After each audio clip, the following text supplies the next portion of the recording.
metal detecting stuff. Okay, we're going to go ahead and get started. Welcome to the July 11th IMU Board of Trustees of the Electric, Water, and Communication Utilities. Ms. Longer, would you please take roll? Yes, board member Selgrave, Here. White, Here. Smith, Here. Roscoe, Yes. Waits. Yes.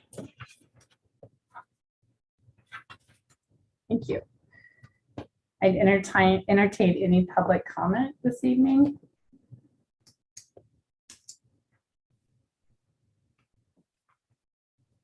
Okay. The mayor was supposed to be here so we can swear Dom in. She's likely on her way because she said she was coming. So when she gets here, we'll take a break and do that. Yep, sounds good. So you're unofficially official.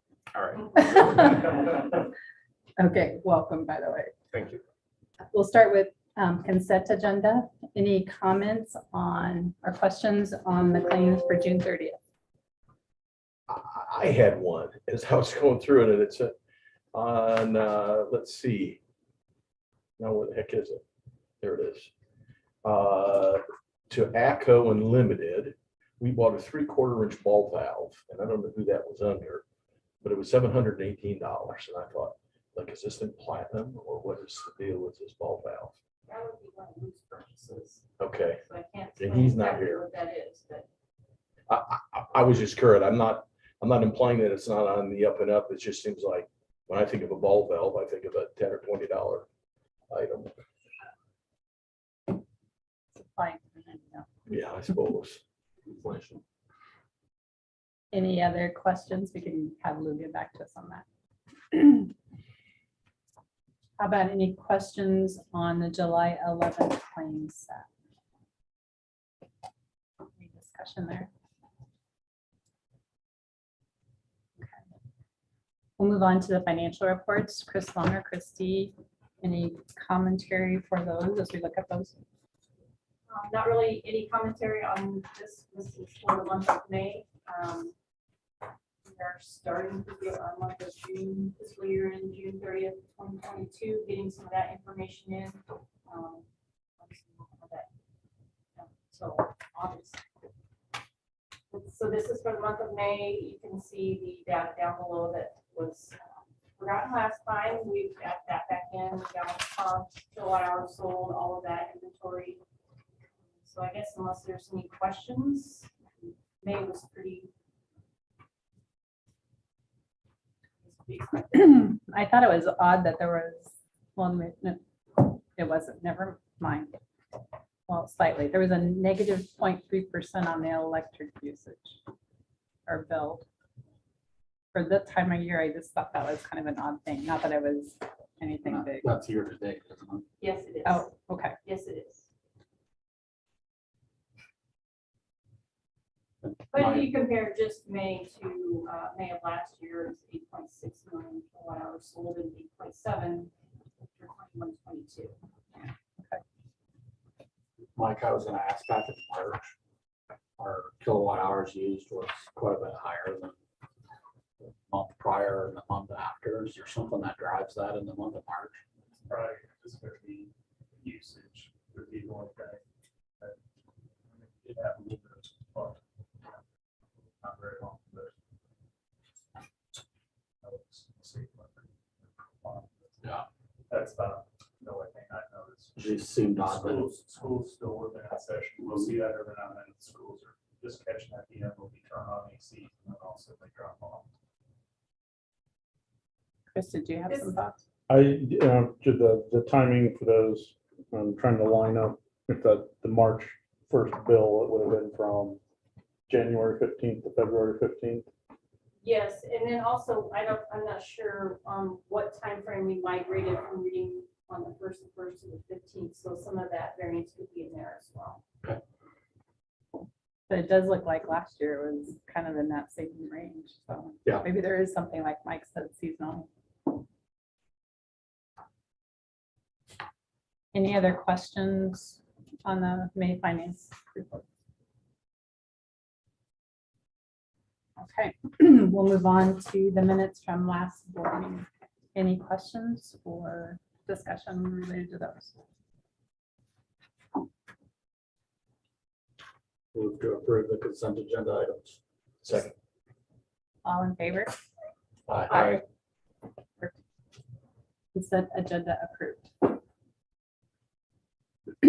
At this point, we'll take a quick break and ask Mayor Erickson if she would come forward and swear in Dom. I don't know what you might need to do this. Did Jack give you a sheet? Do not have a sheet. It would be something she would have to sign, so it would be in your agenda. No, That's fine, you know what, we're pretty flexible. You know, we'll get up online, that works for me. because it's there. And we'll sign it next time. How about that? You know, we just roll with punches here. That works. Thanks for the flexibility.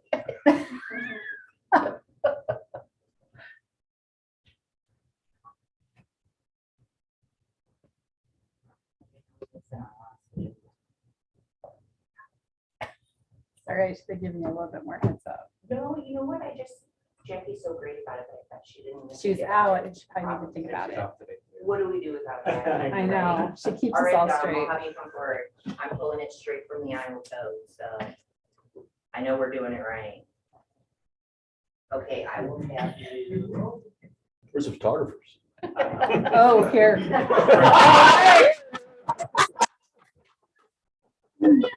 I'll raise the right hand. Yeah, this would be. Now you get it. See, what we're, these meetings aren't usually this entertaining, so. Okay, I will have you repeat after me. I, Don Selgrave, do solemnly swear that I will support the Constitution of the United States That I will support the Constitution of the United States and the Constitution of the State of Iowa, and the Constitution of the State of Iowa. and that I will faithfully and impartially, That I will faithfully and impartially, to do the best of my ability, to do to the best of my ability, discharge the duties of the office to discharge the duties of the office of IMU of IMU in Indianola, and Hill as now or hereafter required by law. as now or hereafter as required by law. I just gave it to you. And that's, welcome aboard. Yeah, we'll have a picture with the mayor. Oh, you got it. You Never mind. want to stand next to each other? Yeah. Yeah. I think you should come up here too, Chair. Chair. I think so, too, yes. You're right. I'm just trying to get your phone away, people. That's fine. I'll just charge you. any Thanks of for you this. it. I have. That's all right. I do have to say, Don applied for a different board. I talked to him. So. All right. Yeah, get together like you like. Each other. All right, perfect. Perfect. That's great. Thank you. Thank you. Thank So, you, Mayor. Thank you, Don. He wanted to be on the library board, but very graciously, after looking at his resume, thought he'd be a great addition with all of you. So Great. welcome aboard. Thank you. And do you have to scoot it up? Okay. Perfect. Always constant running kids. Okay, back to the agenda. Congratulations and welcome to the board. Thank you. Let's move on to electric utility items. Mike, We did start our audit process, right, July 1st. Come out and do that. Everything matched up, so so far so good. how long is the process? He's out there a good hour or so, probably. I'd say Chris come through with us or whatever, but he walked through. He had another assistant with him, somebody that Who's he, Mike? could be Robert and Robert. Oh, the auditor, okay. Like I said, it's the first step of that coming out, just verifying what we say we have. We're technically. Like I said, we've been busy, lots of new developments still going in, still trying to get those all put in, moving existing equipment. There's been a lot of additions, remodels, and existing businesses. We've had to do some upgrades and moving some things around. And then today we come across, actually this started last week up on the streetscape. The main primary that needs the Justice Center got hit. The conduit, so we went up there, made some repairs to that last week. Thinking we were okay. Today, we found out that the 3-phase primary that goes up there and feeds, it's gonna be too shallow. And we don't have enough room to be able to lower it, not because it's all in conduit.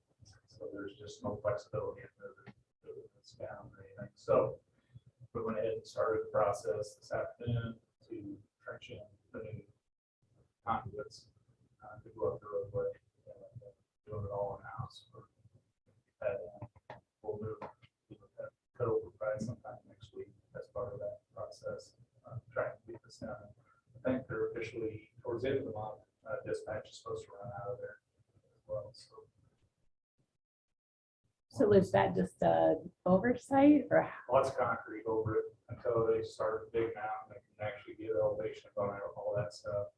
There was really not, like we have some ideas and everything was looking all right, but unfortunately it's part of the process of one of these. What's down below you just don't know. Most of it, there are parts of it we were good. We got one area where it's actually, if we left it the way it is, it lay pretty much on top of the sidewalk when it's all set down. For us, you're looking at 3 to 4 feet. For us. So that's just old infrastructure that needs to be relocated. If we just got to relocate it as part of the process. That cable's 20 years old now, so we'll replace it, either out of the way. Our deal was we just didn't think we could get it down there far enough, and then if we think we were trying to get by on the cheap, save some money, we get up in there and now all of a sudden we got brand new $5 pavement we got ripped out because it's not. It just made a lot more sense. Let's get in there and get it done the right way this time while it's all opened up. Okay. Working on that. Hopefully we'll do the cut over next week on it. Not take Kurt's thunder away, but Kurt will be there with me. We're in the same. Buddy system. Yeah, so we'll lower both of those at the same time. And then just follow up, I think you'd asked to keep on top of this diesel fuel. Last month, when we had last meeting, we were at $4.50 for current pricing. Like the trend shows, it's down to $4.30 right now, so it's 20 cents cheaper. So we continue to see, that the fall as the future we're predicting. So at this time, I'd recommend if you guys we just kind of stay the course right now. We don't need fuel today, so hopefully it keeps coming down. Sounds good. My question, and this has been some time ago, and maybe you reported something back to us. I don't recall hearing anything. But there was an issue with moving a transformer and where we were going to stick it. And there was an individual we were talking to. And do you recall what I'm talking about? In one of the alleyways. It was on, it had to do with the square. Oh, gotcha. Yes. This one's the other one's the one I'm talking about. Okay. That one, we, that changed ownerships. It did. Yes, and we tentatively got the agreement to do. So everything. hopefully everything's good. Once we get all that signed, we're gonna look at, we got time this fall, go in there, and we're gonna go ahead and try to get that conduit installed this fall ourselves. Okay. If we can, just to try and get that all completed and done, so. Now you said preliminarily we have an easement.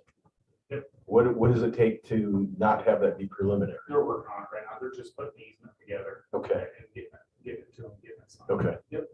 Thank you. That's just been the last one, so. Anything else? Okay. Chris, do you want to take the water? I don't, just getting back, I don't have any information about what went on last week in the water. So I'll skip that for now. Kurt, communications.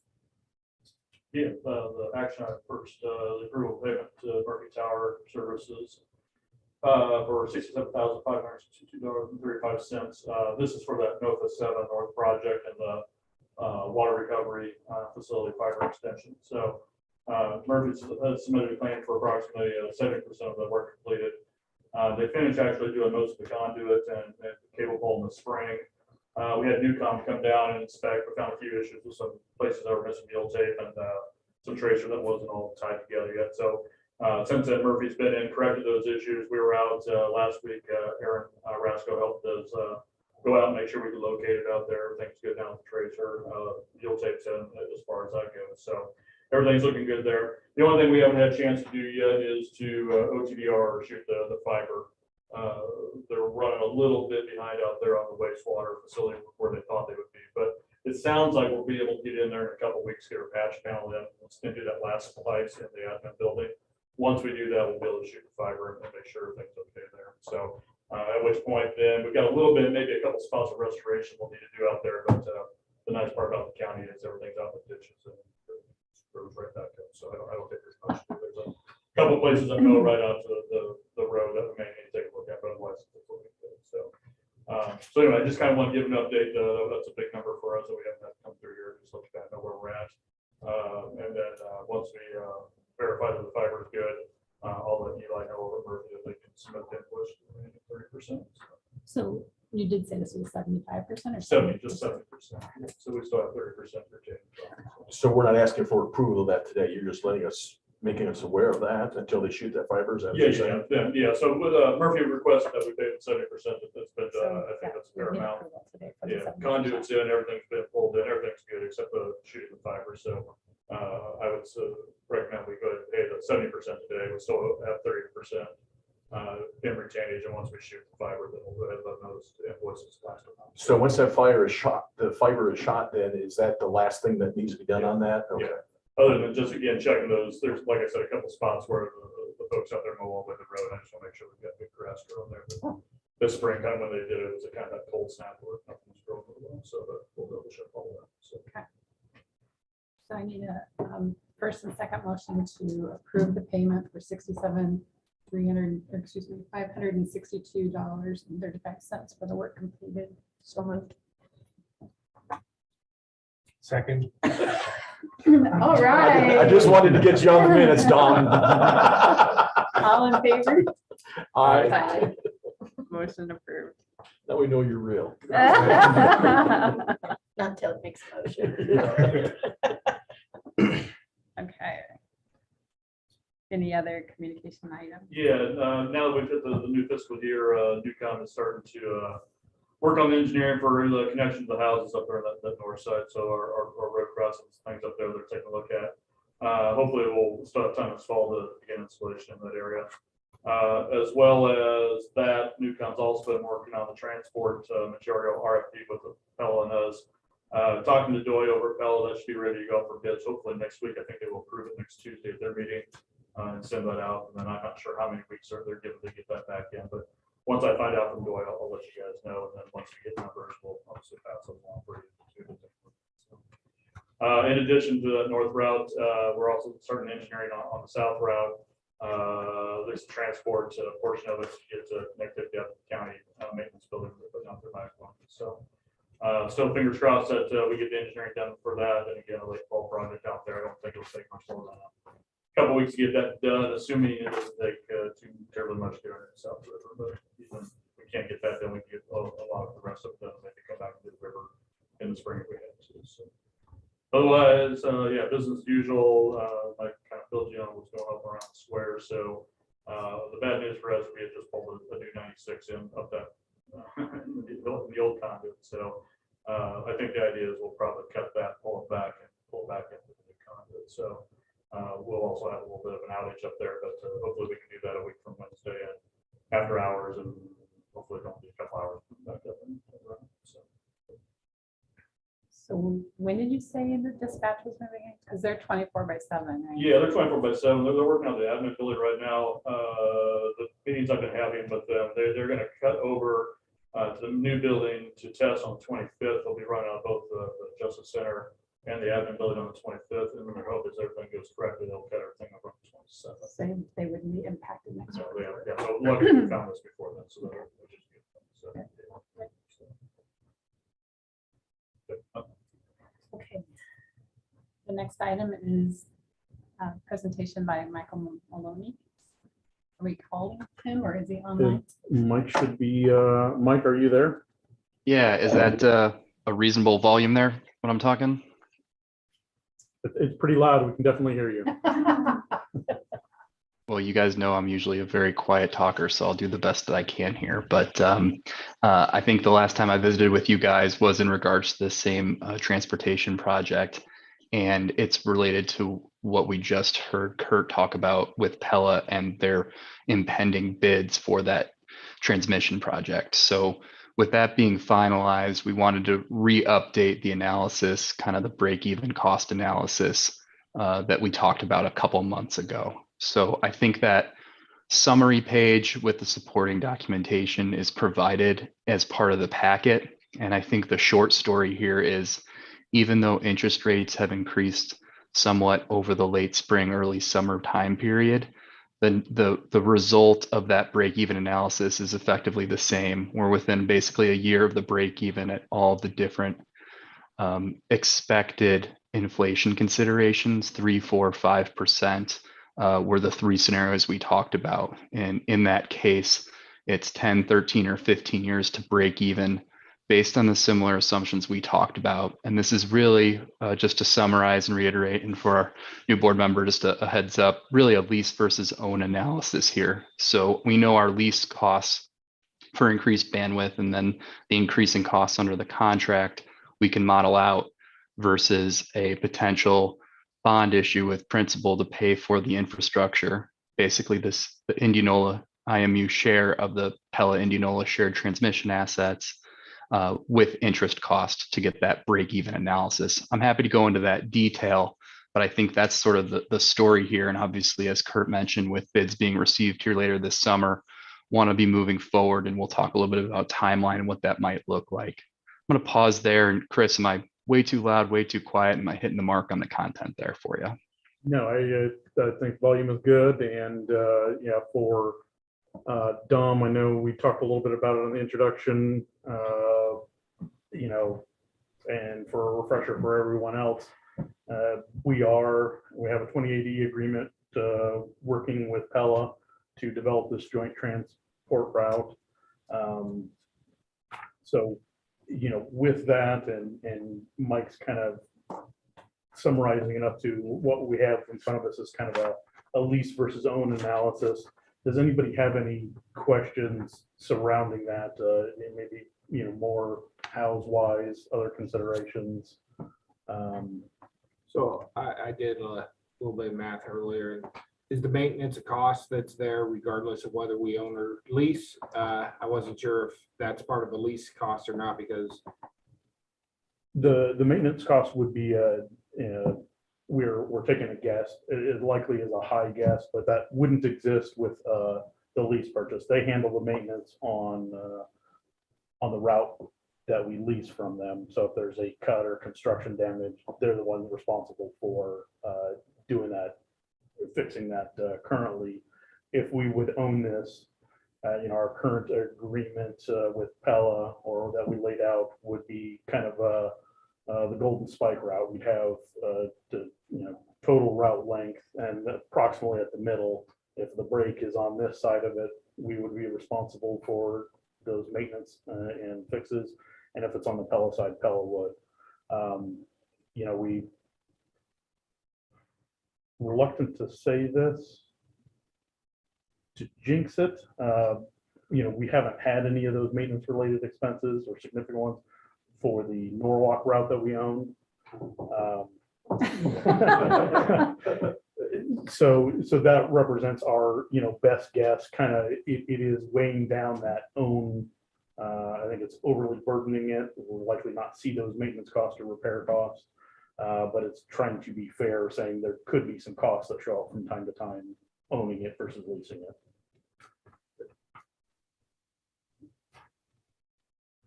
The 1.6 million expected cost, is that, do we think that's still a good number? Do we have a sense for what the bids will come back? We haven't bid anything out obviously recently, so I mean, I feel like that was a conservative number. I don't think that was tied by any stretch of imagination. And Michael, I don't know, you might be able to chime in here too. Have you been involved in anybody that's done bids recently and know where they're coming at? Yeah, it's been a little bit volatile there. Kurt, just depends on the project. I think you guys have enough scale here with the total transmission work, you know, between the shared project. I don't think that's too far off. I think following up with Newcom's a good idea. I'll get to the timeline portion of this, but one of the things that you would need to do with the board over the upcoming meetings is set a not to exceed borrowing amount.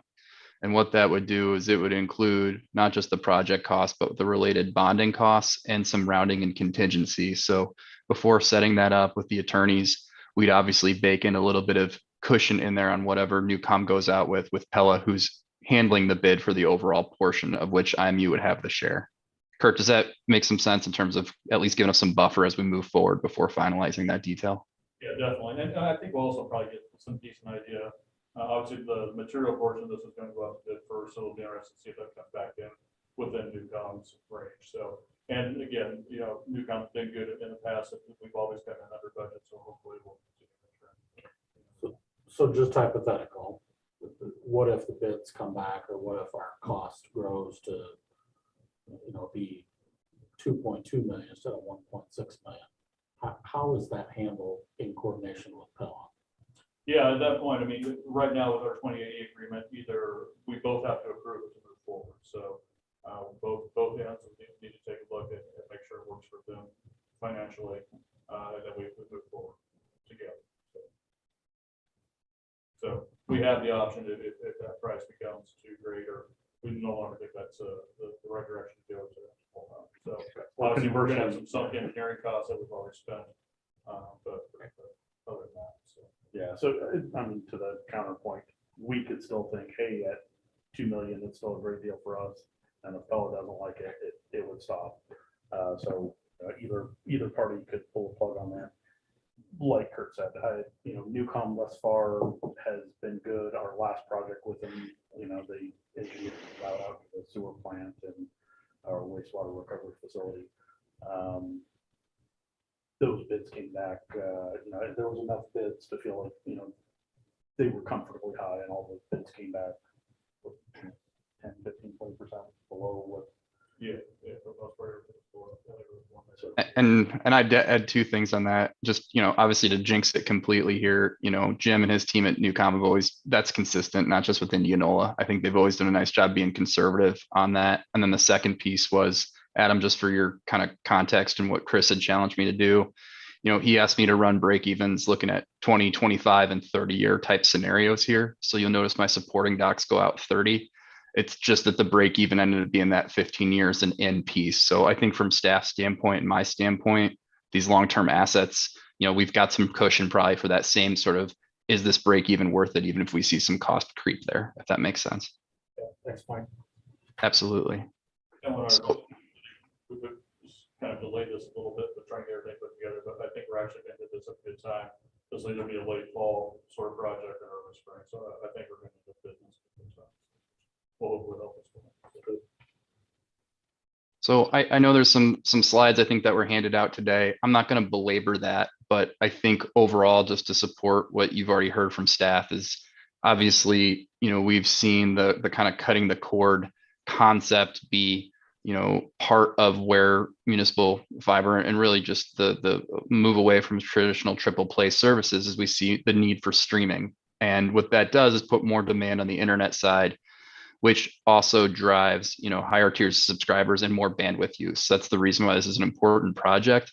I think it also follows into the larger credit considerations for the utilities telecom as we look to potentially secure financing here later this summer or early in the fall. You know, this trend is consistent with other entities, municipal, public, private, what have you. And I think being able to be thoughtful about where things are going, kind of skating to where the puck is going, if you will, for the utility. This transmission project's part of it, but something we've been baking in, thinking, hey, the net margins on TV are going to be pretty narrow. The margins on internet are going to be pretty positive on a go forward basis. And this is a further investment. You know, hard to believe we're 5 years now from the original financing and kind of kickoff for the telecom project for the utility. I'm not going to belabor the point, but I think we have hit some of those original business plan targets. I think it's page 4 of the slides that were provided here for you, and expectation really getting that anniversary period of about 50% penetration. So between that, the fiscal year 21 audited financials we talked about a couple months ago when I visited with the board, And then where we expect the fiscal 22 financials unaudited to come in, we do think the time is right for the utility to be able to secure financing. And that's where the rates are being used for the break-even analysis. I will tell you that snapshot was mid-June when rates were really kind of at their high peak. There's still some conservativeness built into those, and then rates have obviously come down between 1/4 and 1/3 of a percent since that time. So we think there's some cushion in there from that standpoint. Really, when we talk about an overall financing plan on page 5, not only would we talk about in the first half of that page some of these transmission improvements and assets that we'd be financing, but if we're going to be doing that anyway, it is actually a pretty good time for the board to be considering the refinancing of the 2017 A/B original loans. Now, we've got a decent interest rate on those right now, but those rates will reset at a treasury spot rate plus a spread in June of 2024. So whether we do everything now, we can model that and look, and it looks to be advantageous at this time. Either way, it makes sense to combine that action for a public hearing process to set the stage for both the transmission project if bids come in well, and to potentially isolate a single financing for the telecom utility on a kind of a medium-term, long-term basis to lock in rates and remove any of the potential rate reset volatility from the initial financing spend. I'll just take a quick pause there and make sure that's making sense. I don't know that I need to get too far in the nitty-gritty, but I want to get to timeline and want to make sure we're all on the same page here in terms of what that process may look like going forward. Chris or Kurt, anything I should add there before turning it over for board questions?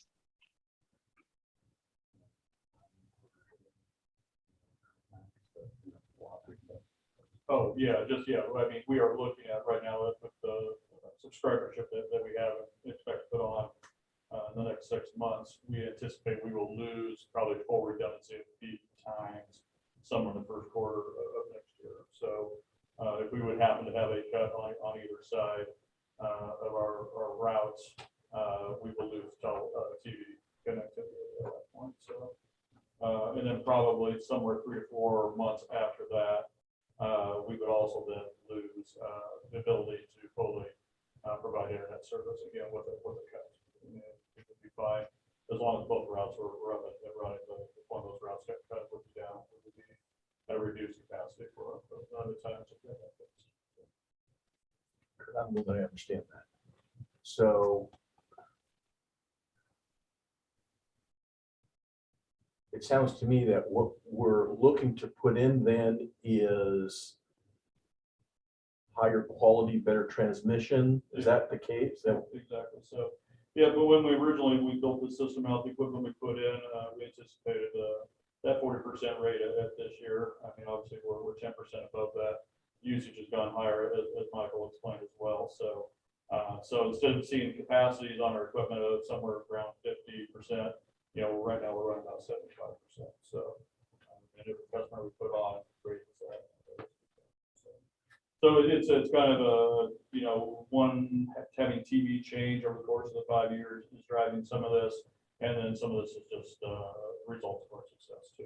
We have an extra 700-800 customers on that. So, weren't originally figured for this plan. So what you've described is just the justification for us moving forward. Yeah, exactly. So did I read somewhere in one of the emails that I was going through today that this also opens up customers in Pleasantville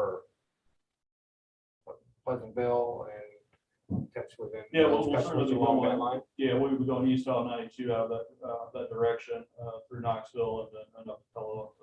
The right way the route's designed right now. So there would certainly be opportunities if we want to pursue that in the future. We would be close to communities like Knoxville and Pleasantville. So. At this point, we've not approved it. But That's all, just if possibilities. Those are possibilities. And like, has there then been discussions on, say, Knoxville? It's a larger community. Does Pella have that same conversation saying that those are customers that are open up to them as well, if that all gets approved, or is that the same situation, I guess? Yeah, we haven't had those discussions with Pella. I'm not really sure where Pella's at right now. They're certainly 2-3 years behind us, so that they're kind of right now in the bulk of their rollout. So they're focused definitely on Pella right now. They probably will be if they're their experience is anything like ours for the next couple of years, so. But they wouldn't map out any territory that would likely. So be far, in none there. of us. I mean, And wasn't there discussion at some point about Knoxville not being as likely of a opportunity there? Yeah, well, we kind of looked at it, I think Chris and I looked at it here 6 months or a year ago. It seemed like Pleasantville would probably be a better opportunity. So if we were to go that direction. So. There's been some other vendor interest from Knoxville, that hasn't been successful or hasn't penciled out for them, for a number of reasons, the community hospitality or the turnarounds or some of the people that are in there, their fiber demand haven't been nearly as fruitful, so I'd say Knoxville is less likely just because there are people that have looked at it and have said no a couple of times. Just we do things well, but we're not never cool. So there's possibility, but that's great potentially. Yeah, I mean, that's what I'm. But being in those locations too, maybe if you didn't even service the entire town, if you have big corporations or something that need around Des Moines, that would be an ideal route for them. We can certainly haul their traffic. Okay, so there's other potential sources besides just this. I want to go back to one of Mike's comments. On the refinancing of the 2017 debt, that kind of surprised me, Mike, that is on the table, just given where interest rates are. Can you expand on that a little bit? Yep, absolutely. So there's a couple factors there, kind of a couple moving pieces if you think through it. One, because you have done better than even the expectations were in terms of the penetration with customers. The story is such that you are kind of graduated beyond really a startup type entity, right? So rather than having to go to the local banks primarily and put together a pretty nuanced credit package and story based on some detailed plans, we can show our work, especially over the last couple years, where we're actually moving in the right direction from a cash flow standpoint, where primarily anything net after operations you've been putting right back into the ground to connect the next set of customers and further invest. So not only is this a good time to leverage that for the purposes of this transmission project, but you had startup interest rates on those initial loans. And what I mean by that is we weren't borrowing at normal 2017 type rates because it was far more of a kind of startup type credit. That's not just the interest rate, but they were only fixed for a 7-year period. So the rates reset on those loans in June of 2024. And those are based on a spread to the taxable treasury index rather than the muni type rate. So despite where rates have gone, Adam, it's actually a reasonable opportunity, especially if you're thoughtful about where those rates may reset in a year and a half or so. Now, we don't need to necessarily move forward with that, but I do think, and something not just on my utility clients, but any of my clients looking forward, if we've got a prospective refinancing opportunity, putting that together as we're thinking about other projects makes sense so we can keep our options open and be nimble later this summer or early fall. There'll be more details coming from me on that, but I think we should be aware of as we move forward here. And Mike, that applies to both tranches, the A and B parts. Yeah, we'd want to clean up both pieces, Adam, for sure. And the B is taxable. So we've got the tax status consideration there. I think that rate is more favorable currently, but obviously the rate reset on that is less favorable. So we want to be thoughtful about where those might both land as we're thinking about structuring this and really a fresh slate in terms of the telecom's outstanding debt going forward. Can the taxable portion be converted to tax exempt? It can't. Unfortunately, that original purpose of working capital, we're just not going to be able to thread the needle there from a IRS standpoint.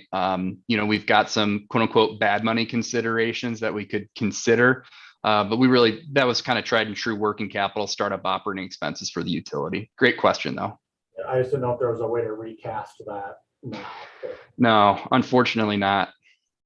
Okay. Go ahead.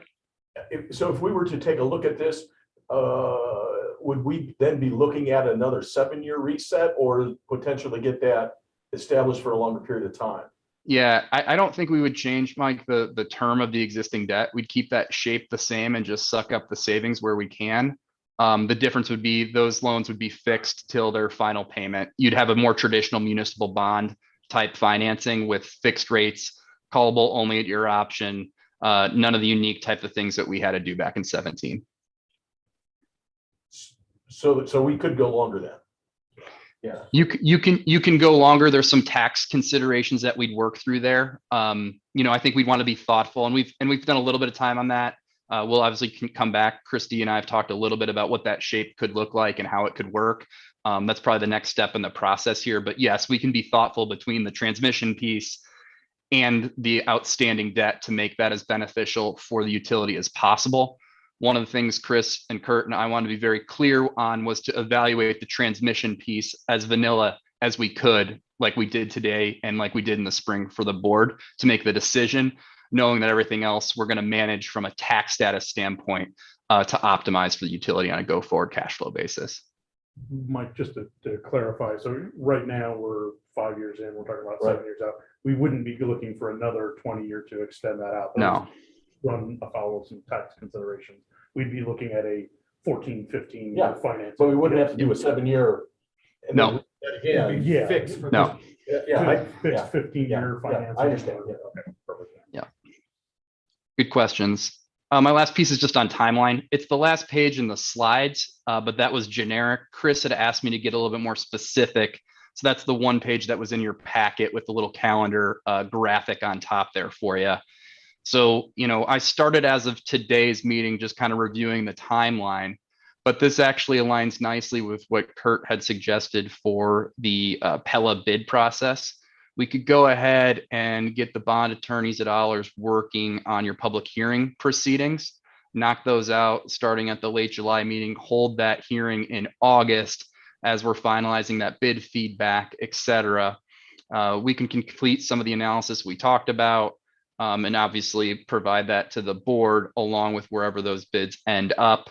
Be prepared in a situation at the end of August to approve an offering document and potentially lock in rates on a financing for all of this work as soon as September. Now, again, I think the recommendation here is to get the ball rolling, obviously signaling good faith and the intent to move forward with Pella, subject to the bids coming in at your subsequent meetings. The remaining steps we can optimize to be the best timing as we need to for both the transmission work to have cash available, as well as for the potential refinancing if it makes sense at that time. Would Allers be both bond counsel and IMU counsel? They would just be our typical counsel would be the Dickinson law firm. Allers. Do they do bond work though? Allers I think they does, did. Dickinson yeah, does not. Yeah. Dickinson does not do Yeah, bond that's work, what I sorry. Yeah, so that puts us in somewhat of a unique position because Allers is Pella's attorney. Yeah. So we would probably be, for this purpose, looking at the other option, Dorsey, for bond counsel, just given the potential conflict with Pella. Have we used them in the past, Dorsey? Mike, have we, I think we I used, have. They repped me on the 2017 electric portion of the overall telecom financing. So they're familiar with you guys. I think they've got an attorney that lives in town, but I don't think that they've worked for the utility directly, at least not in the last decade, Christy, that I can remember. My knowledge they have. yeah. John Bones at Allers. And our bond counsel, Steve Nathan, which is our primary counsel. So how long of a project do we see this being, Kurt? I don't really know for sure, but just for, this is like a 40-mile project. We put in 10 miles to Norwalk in 3 weeks. So a lot of this will be plowed in. There is some boring, as obviously as you go through Knoxville and places like that, but a lot of this will be plowed in, so it'll go fairly quickly, as long as they don't have to clear a whole lot of ditches. So. So we're talking weeks or months, not, Right, yeah, no, I really think 3 months should wrap this project up. Again, weather provided, so, but, the only big, probably obstacle here is we don't, need the Des Moines River, so, but, a big board, but other than that. So. How often is that done?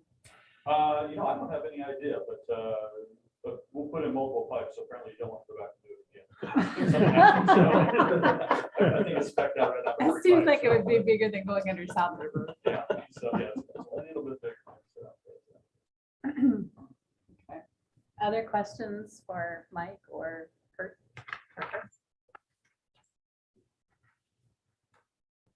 This was just informational tonight, right? Yes, and without, I mean, unless anybody's got some reservations, we'll start down, we'll contact the attorneys.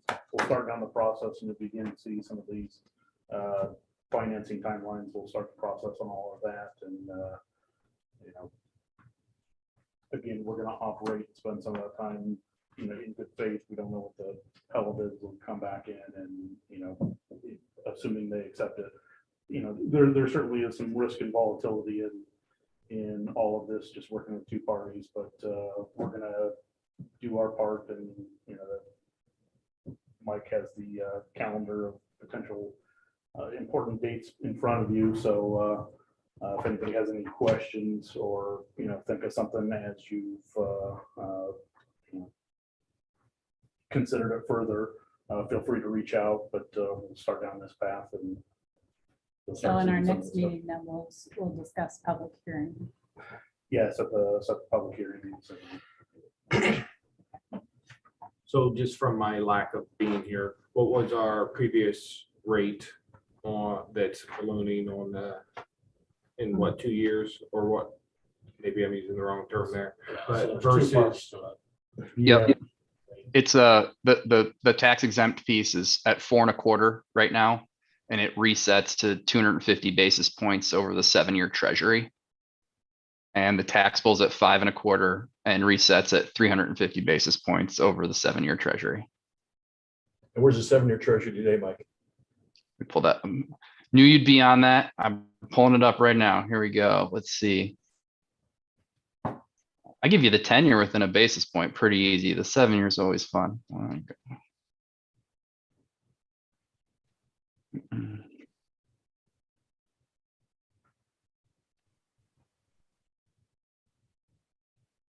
And I'll have detailed feedback for this for you guys for the next meeting as well. It's at 306. So those would reset today at 556 and 656 respectively.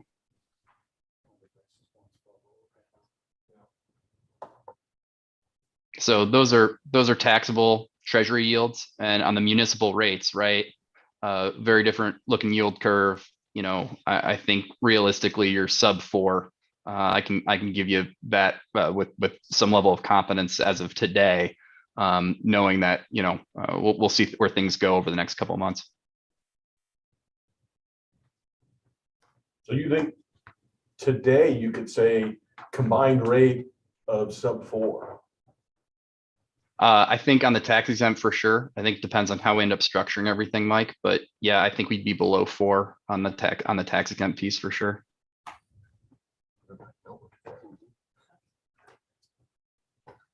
Other questions? Good information. Thanks, Michael. You bet. Christy, I'll be in touch with you tomorrow or Wednesday. All right. Sounds good. All right. Thanks, everybody. Thanks, Mike. Yeah, Thanks, I Mike. can rerun it.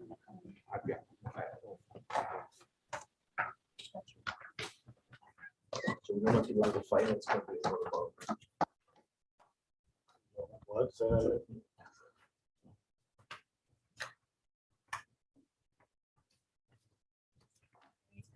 Are there other combined items today? We did get some forward progress in the solar projects. We've got what is purported to be some the final contracts. Our attorneys are working with the Waverly attorneys. What do you Just mean purported that they're final? we Just asking. one side has said this is what we're going forward with. We're making sure, you know, we got 3 parties involved and just making sure everything and all our concerns have been covered and, you know, that Waverly agrees that this is the final product, just like the Sandhill does, and we're all on the same page. So those conversations are there, and Dickinson has reviewed that contract. We met with them a couple of Friday, 2 Fridays ago now. Went through some of those minor changes. The last iteration was really nothing technical. It was more, stylistic changes. So it feels like from that perspective, it's close, but we're consulting with everyone's attorneys and making sure everyone's got the thumbs up, and it looks like we're close to have something to go forward with. So I don't want to jinx that forward progress, but is there a target of anything in mind? If I was check my email to make sure Ben didn't get back to me. No, he didn't. If they're good with that, I think we'll be that for consideration at the next meeting, excuse me. But I certainly want to give everyone, now that we've waited this long, I don't want to rush it through. Right. Just want to get anybody on board, but it does stand to be a good chance at our next meeting.